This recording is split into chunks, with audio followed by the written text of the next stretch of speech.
नमस्कार। कैसे हैं आप सब। मैं सत्येंद्र कुमार यादव आप सभी का स्वागत करता हूं चंद्रा क्लासेस के इस प्लेटफॉर्म पे और उम्मीद करता हूं कि आप सभी लोग स्वस्थ होंगे। तो चलिए आज एक फ्रेश टॉपिक के साथ, जैसा कि आप लोग जानते हैं कि हम लोग का टारगेट बैच का ये वीडियोस ऑलरेडी चल रही है आपकी क्लासेस, जिसमें कि हमने आपको बता रखा है ऑलरेडी ये जो टारगेट बैच हम लोग का दोस्तों किस चीज़ का है ये। इस बेसिकली बेनिफिशियल उन लोगों के लिए जो आपके जो पीजीटी दे रहे हो या टीजीटी दे रहे हो, ठीक है।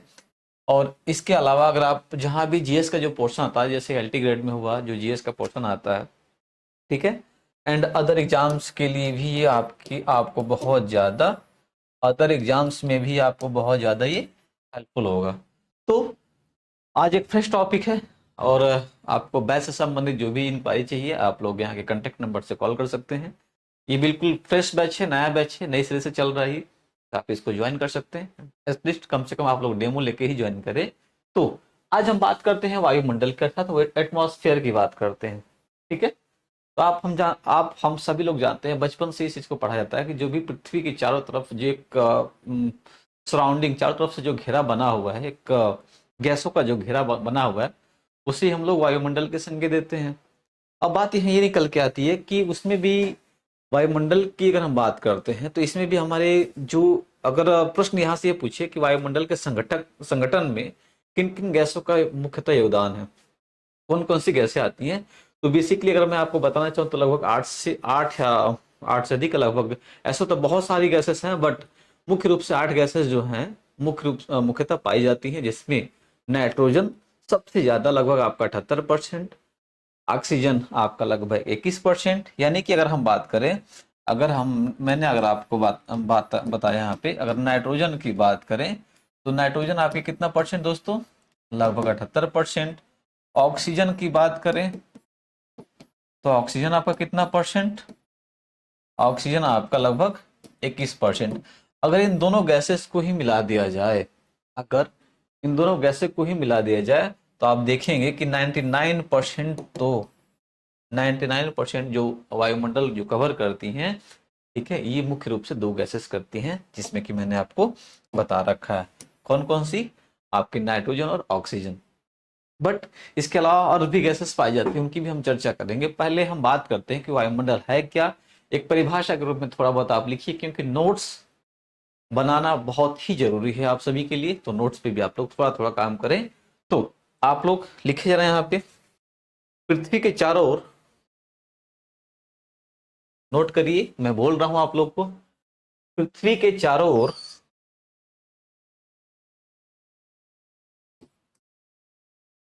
पृथ्वी के चारों ओर व्याप्त गैसों का गोला, पृथ्वी के चारों ओर व्याप्त गैसों का गोला या गैसों का आवरण, व्याप्त गैसों का आवरण,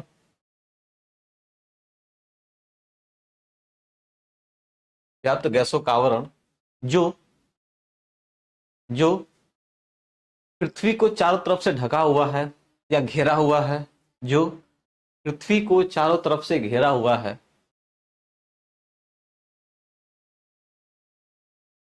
चारों तरफ से घेरा हुआ है, उसे वायुमंडल कहते हैं या वायुमंडल की संज्ञा की दी जाती है, उससे वायुमंडल की संज्ञा दी जाती है,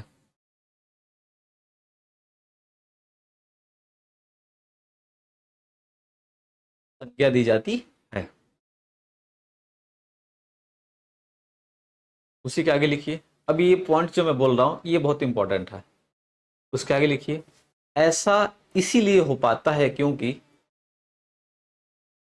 ऐसा इसीलिए हो पाता है क्योंकि पृथ्वी के पास, क्योंकि पृथ्वी के पास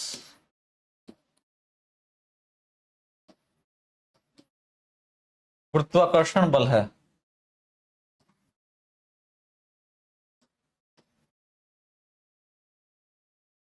क्योंकि पृथ्वी के पास गुरुत्वाकर्षण बल है।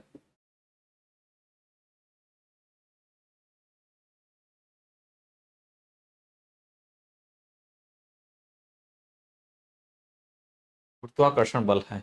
अब जरा बात को समझिए, यहाँ पे हमने क्या देखा, सिंपली एक बच्चों वाली परिभाषा मैंने आपको बताया कि जो पृथ्वी के चारों तरफ, यानी कि अगर हम थोड़ा सा डायग्राम के माध्यम से मैं आपको समझाना चाहूँ तो अगर ये मान के चले, ठीक है, तो ये जो हमारा पृथ्वी के चारों तरफ ये हमारी अर्थ है, इसी तरह से हमारी जो चारों तरफ से, ठीक है, ये गैसों का जो आवरण है इसको घिरा हुआ है। घेराव के पीछे इसका रीजन क्या है, आखिर में ये बताइए। तो अंतरिक्ष में तो अपना ऑटोमेटिक ये दूसरी जगह भी जा सकता था, मतलब क्या ऐसा इशू है जो हर तरफ से गैसेस इसको अर्थात पृथ्वी को ढकी हुई है, ठीक है। रीजन साफ साफ ये कि इसके पास आकर्षण शक्ति अर्थात गुरुत्वाकर्षण बल है, जिसकी वजह से गैसों का जो एक घेरा है, एक लेयरिंग है, वो आपको देखने को मिलती है। आपने नाम सुना होगा क्षोभ मंडल, ताप मंडल, बहिर्मंडल, मध्य मंडल, आयन मंडल, इन सब का नाम आपने सुना होगा। तो इनकी भी हम चर्चा करेंगे। बहरहाल आप इतना समझिए कि आखिर में क्या रीजन है कि पृथ्वी के पास एक लेयरिंग के रूप में आपको गैसों का एक छल्ला मिलता है, एक गुच्छा मिलता है, या एक कवर मिलता है। रीजन क्या है इसका? रीजन इसका साफ साफ यही है। क्या रीजन है? कि पृथ्वी के पास गुरुत्वाकर्षण शक्ति है। ओके, इतनी बात आपको क्लियर होगी होगी मेरे ख्याल से। दूसरा पॉइंट, जैसे मान के चलिए, थोड़ा सा बात को समझने का प्रयास कीजिए। जैसे हम आपको बता दें, जैसे सन है हमारा, वायुमंडल होने से फायदा क्या है? मैंने जब आपको सौरमंडल पढ़ाया था तो सौरमंडल में आपने बहुत अच्छे से चीजों को समझा होगा, देखा होगा। सन है यहाँ पे, जो सन से अगर बाय द वे अगर यहाँ पे सपोज एट मान के चलिए कि अगर यहाँ पे इन्वॉल्वमेंट अर्थात सॉरी वायुमंडल अगर नहीं होता तो सूर्य से जो भी किरणें आती, जैसे कि शुक्र ग्रह पे हमने देखा था, सॉरी बुध ग्रह पे देखा था, क्या देखा था हमने? रेस तो आती हैं, ठीक है, जिस गति से आती है उसी गति से रिफ्लेक्ट होके चली जाती हैं, अर्थात वहां पे जीवन बिल्कुल भी संभव नहीं है, जीवन बिल्कुल भी संभव नहीं है। और वायुमंडल ही क्या करता है, अगर हम बात करें, अगर वायुमंडल ही क्या करता है, ठीक है, सौर विकिरण को, ये क्या करता है, सौर सौर विकिरण को, वायुमंडल ही क्या करता है आपका, सौर विकिरण को लघु तरंगों के रूप में, लघु तरंगों के रूप में, लघु तरंगों के रूप में,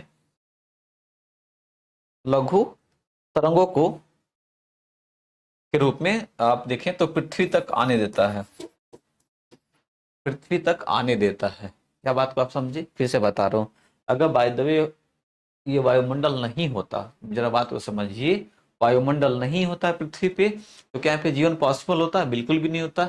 रीजन क्या है? रीजन ये है कि जैसे कि बुध ग्रह पे हमने देखा था, जिस वेग से सूर्य की ऊर्जा आ रही थी, सूर्य की किरणें आ रही थी, उसी तरह से ये रिफ्लेक्ट होकर वापिस भी जा रही थी। इतनी बात आपको समझ में आ गई होगी। उसी तरह से अगर देखा जाए तो वायुमंडल क्या काम करता है, जो सौर विकिरण है, जो यहाँ से सूर्य से जो निकलने वाली विकिरण है, उसको क्या करता है, लघु तरंगों में पृथ्वी तक आने देता है। अर्थात हर एक स्टेप पे आपको हम बताएंगे आगे चल के कि हर एक स्टेप पे क्या होता है, हर एक स्टेप पे सूर्य का प्रकाश का परावर्तन होता है, अर्थात वो रिफ्लेक्ट होकर वापिस चला जाता है। इनफैक्ट अगर मैं आपको सीधे सीधे बात कहूँ तो यह भी बिहार टीचर में ये प्रश्न पूछा भी गया था, अगर बाय द वे यहाँ से 100% ऊर्जा निकल रही है, सौर विकिरण निकल रहा है, तो यहाँ आते आते पृथ्वी तक लगभग हमें कितना, 1 या 2% तक ही हमें प्राप्त होता है। कितने परसेंट तक? 1 या लगभग 2% ही एनसीईआरटी में भी दिया हुआ है, केमिस्ट्री क्लास 11th के एनसीईआरटी में भी दिया हुआ है, 2% तक ही प्राप्त हो पाता है। रीजन क्या होता है? क्योंकि हर एक लेयरिंग पे कुछ सूर्य तप द्वारा कुछ आपके हर एक लेयर से रिफ्लेक्ट करके वापिस चला जाता है। बात आपको समझ में आई? अब जरा बात को समझिए कि सिर्फ ये इतना परसेंट हमें प्राप्त होता है, और उसके बावजूद भी आप जरा मई और जून का महीना याद कर लीजिए कि मई और जून के महीने में कितनी ज्यादा दिक्कतों का सामना करना पड़ता है, कितनी ज्यादा गर्मी होती है। बहरहाल मैं बस आपको इतना समझाना चाह रहा था, वायुमंडल हमारे लिए क्यों जरूरी है, क्यों जरूरी है? क्योंकि ये सौर विकिरण जो आता है उसको लघु तरंगों के रूप में परिवर्तित करके पृथ्वी तक आने देता है। दूसरी बात क्या होता है, इसी की वजह से इसी की वजह से आपके पृथ्वी पर जीवन संभव भी है। ऐसा क्यों हो पाता है? आखिर में गैसेस इसका चारों तरफ क्यों होती हैं? मूल बात मैं बता रहा हूं आपको, क्योंकि पृथ्वी के पास खुद का गुरुत्वाकर्षण बल है, जिसकी वजह से ये सभी क्या होते हैं, सारे गैसेस जो हैं इसके चारों तरफ में एक लेयरिंग के रूप में पाई जाती हैं। उम्मीद करता हूं कि आपको इतनी सी बातें अच्छे से समझ में आ गई होगी। अब पॉइंट में लिखिए, अगला पॉइंट बना के लिखिए, साथ साथ नोट भी करते रहिएगा और अगला पॉइंट लिखिए भी। वायुमंडल नोट करते रहिए। वायुमंडल सौर विकिरण को, वायुमंडल सौर विकिरण की लघु तरंगों को, सौर विकिरण की लघु तरंगों को, वायुमंडल सौर विकिरण की लघु तरंगों को, लघु तरंगों को धरातल तक आने देता है, तक धरातल तक आने देता है, परंतु नोट करते रहिए आप लोग, परंतु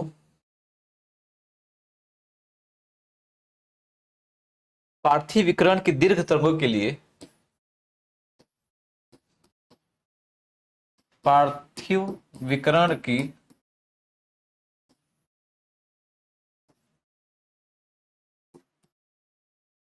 दीर्घ तरंगों के लिए,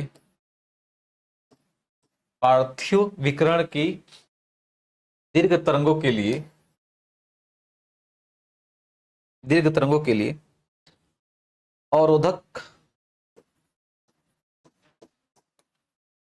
अवरोध उत्पन्न करता है, उत्पन्न करता, अवरोध उत्पन्न करता है। ठीक, क्या देखा आपने? वही चीज जो मैंने आपको समझाया, उसी चीज की मैं बात कर रहा हूँ कि सौर विकिरण की जो लघु तरंग है उसको पृथ्वी तक तो आने देता है। अगर बाय द वे इतना सोचिए ना, अगर ऐसा कंडीशन नहीं रहा होता, अगर ऐसा कंडीशन नहीं होता, तो जहाँ पे दिन है वहां पे बिल्कुल टेम्परेचर कई सौ चला जाता, कई सौ मतलब कम से कम आपके 200-300 डिग्री चला जाता। और जहाँ पे सूर्य किरणें नहीं पड़ती वहां पे क्या होता है आपका, वहां पे बर्फीली तूफान चलती, मतलब कहीं से भी किसी भी एंगल से आपका जीवन यहाँ पे संभव नहीं हो पाता। ओके ओके, चलिए इतनी बात आपको क्लियर हो गई होगी मेरे ख्याल से। नेक्स्ट पॉइंट,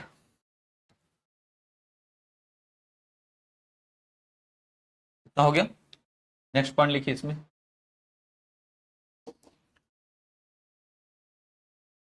पृथ्वी के विकास के लिए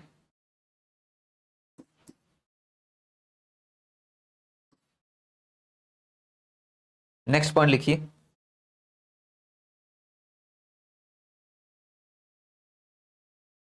पृथ्वी का औसत तापमान,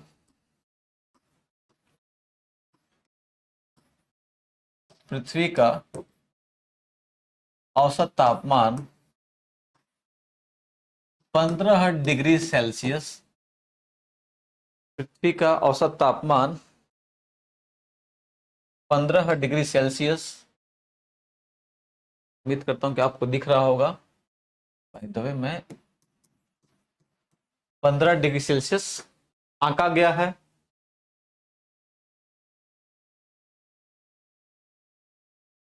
आंका गया है,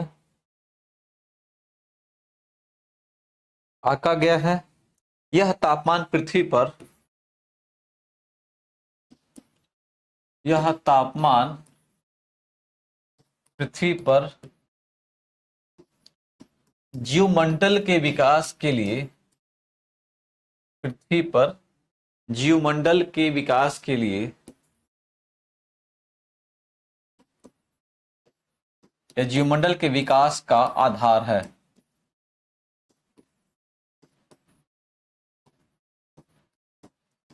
जीवमंडल के विकास का आधार है।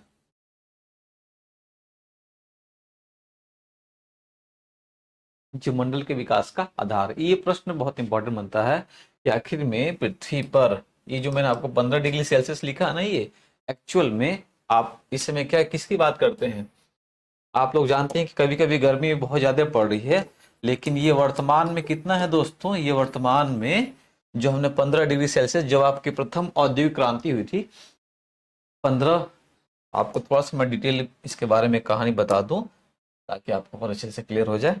देखिए, अभी हमने औसत तापमान की बात किया, तो औसत तापमान में हमने क्या देखा कि 15 डिग्री सेल्सियस, ये बताया गया है कि अगर इस पृथ्वी इससे से ज्यादा गर्म होगी, गर्म होगी तभी भी दिक्कत है, ज्यादा इससे ठंडी होगी तभी भी दिक्कत है। ठीक है, ज्यादा गर्म होगी तभी भी दिक्कत है, अर्थात जीवमंडल के विकास के लिए कहीं ना कहीं उसमें बाधा उत्पन्न होगी, और ज्यादा ये ठंडी होगी तभी भी दिक्कत है। लेकिन आपको अच्छे से पता है कि इस समय हम लोग किसकी संकल्पना देखते हैं, इस समय हम लोग ग्लोबल वार्मिंग की घटना से पूरा विश्व जूझ रहा है कि नहीं है। तो ग्लोबल वार्मिंग की घटना से अगर हम लोग वैश्विक तापन की बात करें, वैश्विक तापन की बात करें, तो आपको अच्छे से पता है कि जो हमारा CO2 गैस है, CO2 गैस में वृद्धि इंक्रीजमेंट हुआ, अर्थात वृद्धि दर्ज देखने को मिली है। और वर्तमान में अगर हम बात करें, जो हमने आपको 15 डिग्री सेल्सियस बताया है पृथ्वी का औसत तापमान, ये वर्तमान में अब कितना रह गया दोस्तों, 15.003% इस समय आपका ये हो गया है, अर्थात इसका तापमान में ये 0.03% है, यहाँ पे 15.03%, ठीक है, 15.03, ये यहाँ पे भी लगभग में 0.03% इतने की वृद्धि इससे प्लस में है, अर्थात इतने की वृद्धि आपको देखने को मिली है, जिसकी वजह से आप देखते हैं, क्या देखते हैं, हर जगह सूखे की दिक्कत उत्पन्न हो रही है। दूसरी बात, एल नीनो का प्रभाव, एल नीनो ऐसी एक महासागरीय धारा है जिसके आ जाने से जो कि हमारे मानसून, खास तौर से हम भारत की अगर हम बात करें, तो भारत में जो मानसून आता है, जिस साल एल नीनो आएगा तो समुद्र की नमी को मार डालता है, अर्थात एक गर्म जल धारा है, जिसकी वजह से मानसून अपने समय पे नहीं आ पाता, कई सारी विसंगतियों का आविर्भाव होता है। फिलहाल अब मैं सिर्फ आपको यहाँ पे इतना ही बताना चाहता हूँ कि जो माना गया था पृथ्वी के जीवमंडल के विकास के लिए, प्रश्न बहुत इंपॉर्टेंट बन जाता है। देखिए, घुमा के क्वेश्चन कैसे भी बना सकता है, आप लोग एक एग्जामिनर की तरह सोच के थोड़ा सा पढ़ाई करें। क्वेश्चन तो टॉपिक आपका ही है, लेकिन इस टॉपिक से जैसे से क्वेश्चन बना देता है, कथन निष्कर्ष में बच्चे कंफ्यूज हो जाते हैं कि तो हमने पढ़ा नहीं है, आप सब कुछ जाने रहते हैं, बट क्वेश्चंस घुमा के थोड़े से पूछ लिए जाते हैं, ये होता है आपके लिए दिक्कत। आपने क्या देखा, यहाँ पे 15 डिग्री सेल्सियस इसका औसत तापमान है, ठीक, लेकिन वर्तमान में ये बढ़ के कितना हो चुका है, 15.03% हो चुका है। क्यों? क्योंकि हमने औद्योगिक क्रांति को बहुत ज्यादा, हद से ज्यादा हमने बढ़ावा दे दिया हुआ है। न्यूक्लियर बम बनाना स्टार्ट हमने कर दिया, कई हजार बम हमने बना दिया है। तो जो भी ऊपर से, सबसे बड़ी बात कि हमने डिफॉरेस्टेशन भी कर दिया, अर्थात वनों की कटाई तो हम लोग अंधाधुंध कर रहे हैं। तो यहाँ पे ये जो आपको 15 डिग्री सेल्सियस देखने को मिलता है ना दोस्त, यहाँ पे ये 15 डिग्री सेल्सियस जो आपको देखने को मिलता है, ये आपका जब प्रथम औद्योगिक क्रांति आई थी, प्रथम औद्योगिक क्रांति कब देखने को मिली थी आपका, प्रथम औद्योगिक क्रांति, औद्योगिक क्रांति किस समय, औद्योगिक क्रांति आपका 1748 में, या 1750 का, 1748 का दशक, या 1750 का दशक भी कहा जाता है एक्चुअल में इसको, लेकिन इसका जब आपसे ऑप्शन में एग्जैक्ट डेट पूछ दे तो आप यही मारेंगे 1748। इस समय बिल्कुल इन्वायरमेंट अपने जगह पे, प्रकृति जितना बिगाड़ती थी उतना बना भी देती थी। तो उतने समय तक यहाँ पे पूरा का पूरा 1728 तक की हम लोग जीरो लेके चलते हैं, और इसी समय ये माना गया था ये भूगोलवेत्ताओं द्वारा कि पृथ्वी का जो औसत तापमान है वो 15 डिग्री सेल्सियस बहुत ही इंपॉर्टेंट है, क्योंकि अगर ये इतने पर रहता है तो जीवमंडल के विकास के लिए बहुत ज्यादा लाभदायक होगा। बट हमने और आपने सभी लोगों ने मिलकर इतना ज्यादा मात्रा में प्रदूषण फैला, इतना ज्यादा मात्रा में कार्बन डाइऑक्साइड को बढ़ावा दिया है कि कार्बन डाइऑक्साइड का बढ़ावा देने के बाद से आज हमें देखने को क्या मिल रहा है, ये जो औसत तापमान है ये लगभग आपका बढ़ गया है। और ये बढ़ने का मतलब क्या है, 15.03। आप जरा इमेजिन करिए, कल्पना करिए, अभी 1% भी शुद्ध नहीं कार्बन की मात्रा में वृद्धि हुई है, 0.03% ही वृद्धि हुई है। और जबकि हमारे मौसम में हमें कितनी सारी विसंगतियों का सामना देखने को मिलता है। तो हमें अब यहाँ पे सभी को एक जागरूक होकर अपने आप में कहीं ना कहीं खासतौर से इसको निपटाने का एक ही उपाय है कि हम ज्यादा से ज्यादा मात्रा में वन को लगाएं, पेड़ पौधों को लगाएं। फिलहाल आगे चलते हैं। तो उम्मीद करता हूँ कि आपको इतनी बातें समझ में आ गई होंगी। अब इसके साथ ये निकल के आता है, कि वायुमंडल के संगठन के लिए कौन कौन सी गैसेस पाई जाती हैं। तो उन गैसों का भी आप लोग जरा नाम लिख लीजिए, ठीक है। कंपोजिशन ऑफ द एटमॉस्फेयर, अर्थात वायुमंडल का संगठन। जो इंग्लिश मीडियम वाले छात्र हैं उनके लिए भी मैं इंग्लिश में बोल दे रहा हूं, composition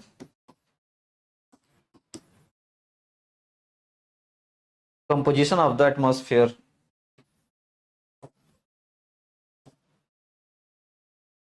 of the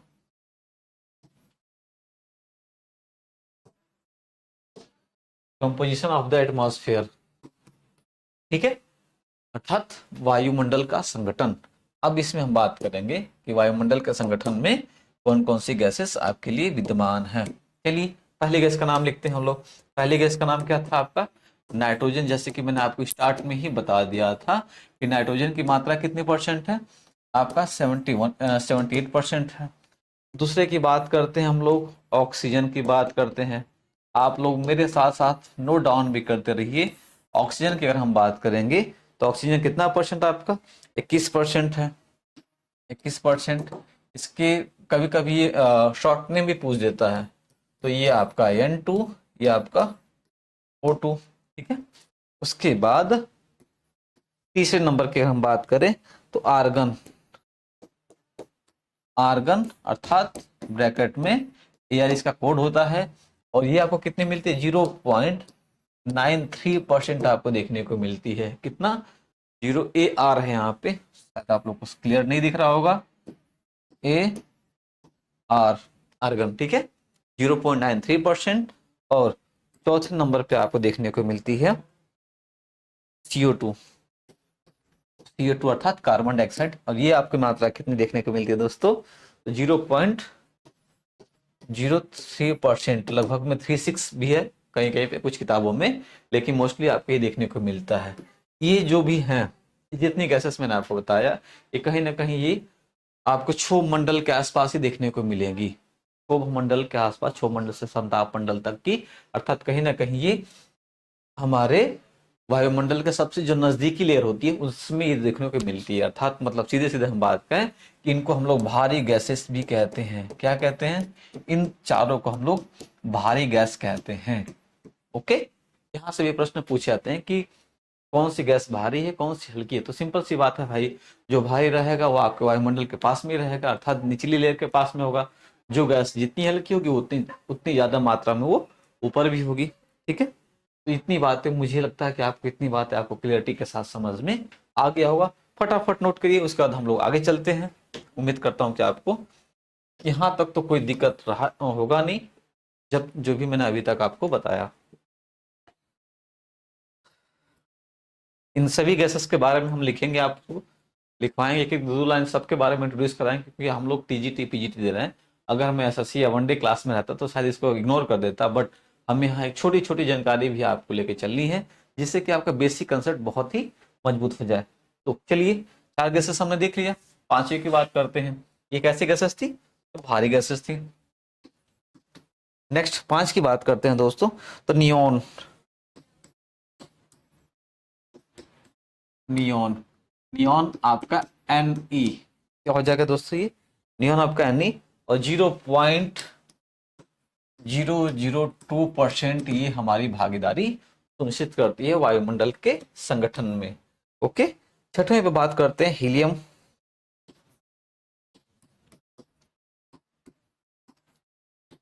helium He, helium He 0.0005% आपको हीलियम देखने को मिलती है। 0.005% आपको हीलियम देखने को मिलती है। वहीं अगर हम बात करें दोस्तों Kr अर्थात क्रिप्टॉन, क्रिप्टॉन, क्रिप्टॉन की अगर हम बात करें, अर्थात किसकी हम बात करें? क्रिप्टॉन की बात करें, इसका कोड निकल के आता, जो संकेत आता है 0.0001% आपको क्रिप्टॉन देखने को मिलता है।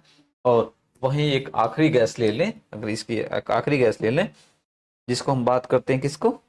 जिनॉन की। किसकी? जिनॉन।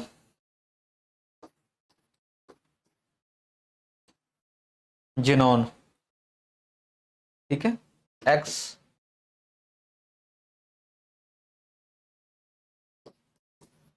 एक्सी, ये आपको देखने को मिलता है 0.000009% आपको देखने को मिलता है। ये जितनी भी गैसेस मैंने आपको लिखे हैं यहाँ पे, ये सब की कैसी हैं, आप लोग पहले नोट करिए। ये सारी के सारी, ये सभी के सभी हल्की गैसें हैं। कैसी दोस्तों, ये हल्की गैसें हैं। तो कभी कभी यहीं से क्वेश्चन पूछ लेगा, यहाँ से पूछ लेता है तो आप फंस जाते हैं। तो आप बिल्कुल भी यहाँ पे किसी भी तरह से परेशान ना होइएगा, ठीक है।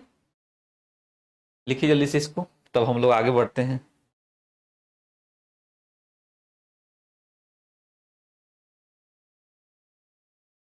इतना तो मिलता ही मिलता है, बट इसके अलावा क्या क्या मिलता है आपको, इसके अलावा आप देखेंगे, इसके अलावा आप थोड़ा सा लिख लिए होंगे, मुझे लगता है कि वीडियो पॉज करके लिख लीजिएगा। इसके अलावा आपको और कुछ देखने को मिलता है, जैसे मूल रूप से जलवाष्प, धूलकण,